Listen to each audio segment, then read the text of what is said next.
Instances have now come to light in which a zeal for security did go too far and did interfere impermissibly with individual liberty. It is essential that such mistakes not be repeated. But it is also essential that we do not overreact to particular mistakes by tying the President's hands in a way that would risk sacrificing our security, and with it, all our liberties. I shall continue to meet my constitutional responsibility to protect the security of this nation so that Americans may enjoy their freedom.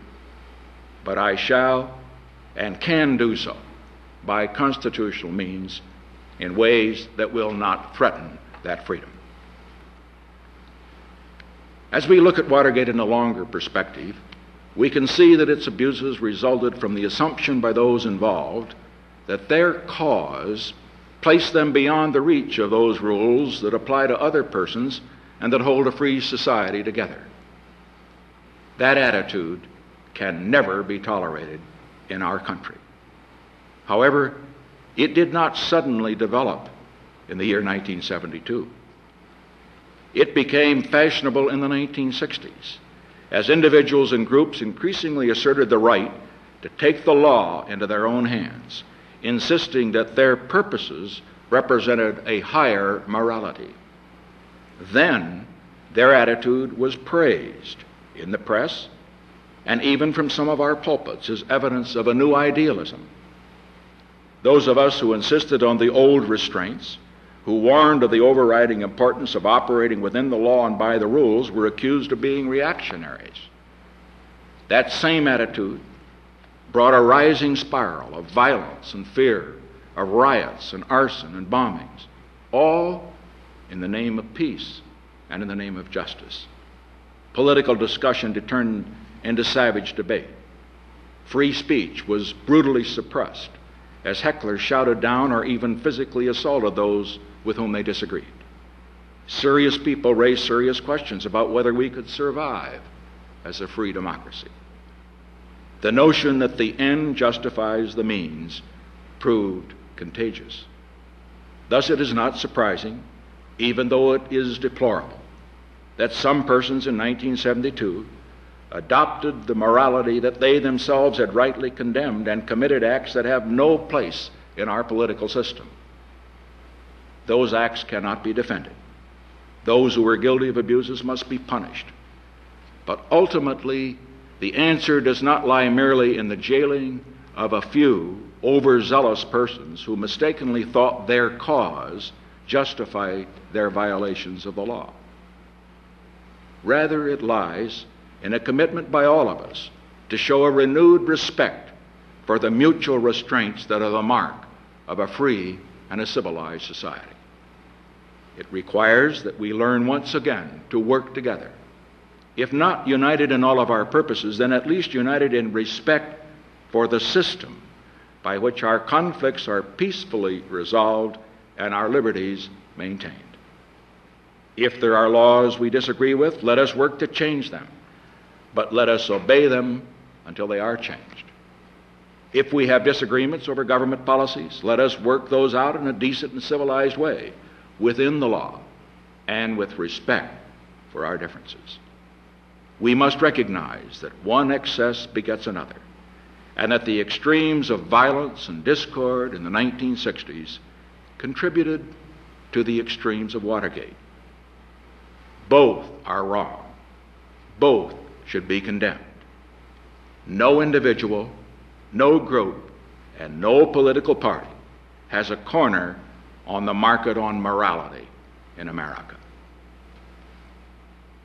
If we learn the important lessons of Watergate, if we do what is necessary to prevent such abuses in the future on both sides, we can emerge from this experience a better and a stronger nation. Let me turn now to an issue that is important above all else and that is critically affecting your life today and will affect your life and your children's life in the years to come. After 12 weeks and 2 million words of televised testimony, we have reached a point at which a continued backward-looking obsession with Watergate is causing this nation to neglect matters of far greater importance to all of the American people. We must not stay so mired in Watergate that we fail to respond to challenges of surpassing importance to America and the world. We cannot let an obsession with the past destroy our hopes for the future. Legislation vital to your health and well-being sits unattended on the congressional calendar. Confidence at home and abroad in our economy, our currency, our foreign policy is being sapped by uncertainty. Critical negotiations are taking place on strategic weapons, on troop levels in Europe that can affect the security of this nation, the peace of the world, long after Watergate is forgotten. Vital events are taking place in Southeast Asia, which could lead to a tragedy for the cause of peace. These are matters that cannot wait. They cry out for action now. And either we, your elected representatives here in Washington, ought to get on with the jobs that need to be done for you, or every one of you ought to be demanding to know why. The time has come to turn Watergate over to the courts, where the questions of guilt or innocence belong.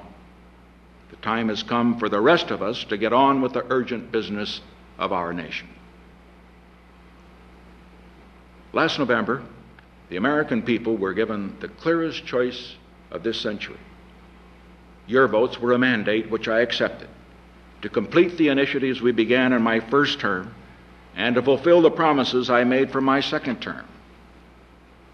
This administration was elected to control inflation, to reduce the power and size of government, to cut the cost of government so that you can cut the cost of living, to preserve and defend those fundamental values that have made America great, to keep the nation's military strength second to none, to achieve peace with honor in Southeast Asia and to bring home our prisoners of war, and to build a new prosperity without inflation and without war, to create a structure of peace in the world that would endure long after we are gone. These are great goals. They are worthy of a great people. And I would not be true to your trust if I let myself be turned aside from achieving those goals.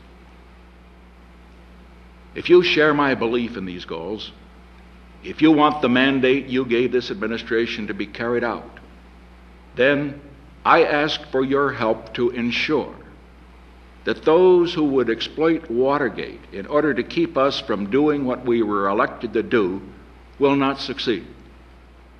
I ask tonight for your understanding so that as a nation we can learn the lessons of Watergate and gain from that experience.